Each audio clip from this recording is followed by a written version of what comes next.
Hey, welcome back to part 14 of starting a fountain pen collection. I just wanted to give you an update on the collection. In front of you I have 13 pens, and just talk you through some of the choices that I've made in recent weeks of my collection.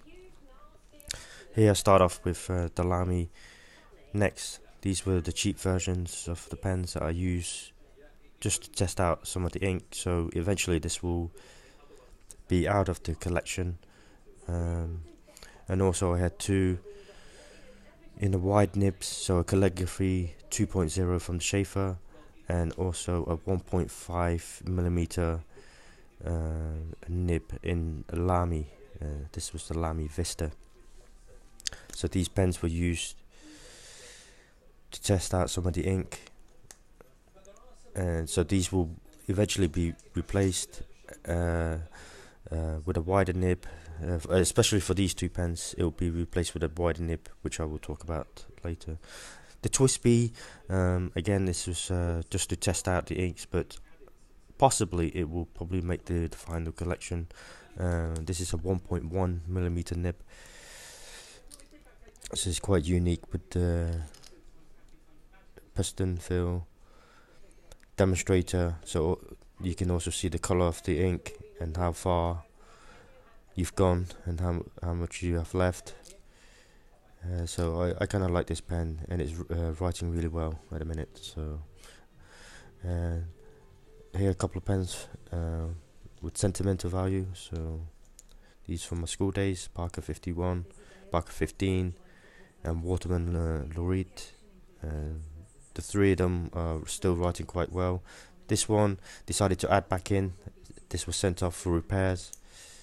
So as you can see, I don't know if you can see that, the nib was repaired, so there's no leak now. And hopefully I would keep on testing this pen, and possibly it will make the final collection. This is the Waterman Laureate Mark II. Because I like the Mark 1 so much, decided to get the Mark II version. And these are fairly inexpensive pens. It's around $60 mark. And so it's a nice brown lacquer finish. This is the Kaweco Supra in a broad nib. So you can see it's one of the steel nibs, but I like to have a mixture of steel and gold nibs, so this will probably remain in the collection, and it's quite unique as well. Visconti, again, is in the steel nib. This is a medium, so this is Visconti Rembrandt. And here we have two sailor pens. So firstly I bought the 1911 mid-size in the medium nib. So this is very nice for your everyday writing and some marking papers and whatnot. And then I decided to add one more. This is also the Sailor Pro Gear Slim, and what I added here was a zoom nib.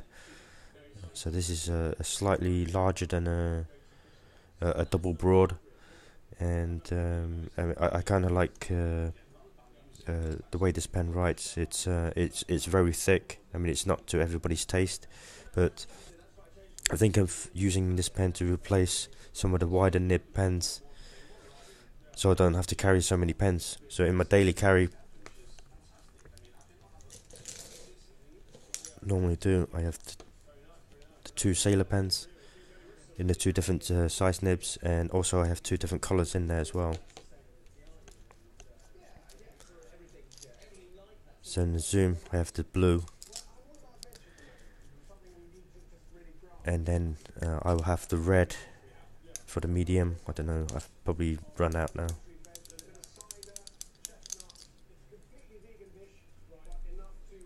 Some of the red.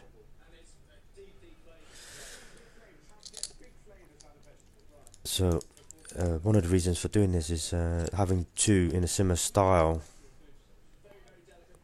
was because I wanted a matching set. for a daily set.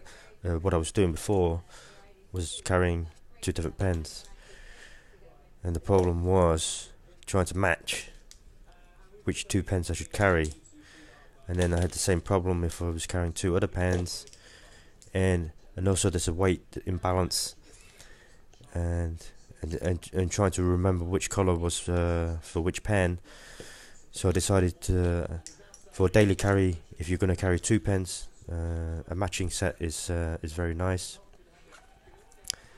and this should see you through the day, and that's one of the reasons. And also the Sailor pens wrote really well after some tests, so I'm really quite happy with the 2 Sailor pens.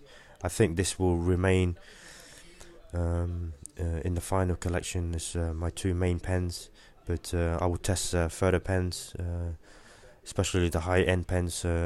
Once I'm satisfied with a range of pens, I would put it to the test against some high-end pens to see if I really am satisfied. So hopefully that will come in a few months' time. For now, thank you for watching.